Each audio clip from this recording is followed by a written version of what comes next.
The handover in 1997 transferred Hong Kong from British rule to China with the promise, one country, two systems for the next 50 years.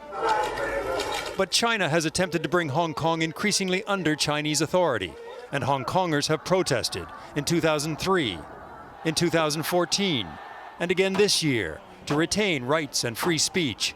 Hong Kong is Chinese, but with democratic laws and freedoms that make it historically different from China.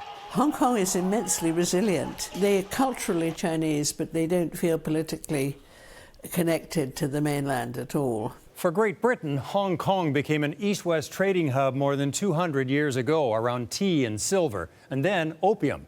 Britain gained control of Hong Kong after the First Opium War in 1842. Canada became interwoven with Hong Kong in the later 19th century. British travel through this country and Chinese immigration here. Steamships and ocean liners across the Pacific established trade and cultural ties between Vancouver and Hong Kong.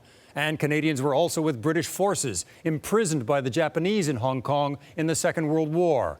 And in the 1980s, a flood of Hong Kongers began coming to Canada. That exodus began in anticipation of the handover, soon after China's premier and Britain's prime minister agreed that Hong Kong would become part of China. The successful outcome of the negotiations is a major triumph for both leaders.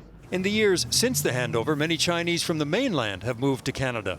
The protests this past weekend in Toronto, Vancouver, and Calgary, pitting sympathizers on both sides, shows the large Chinese presence in this country and the divide that exists here, too.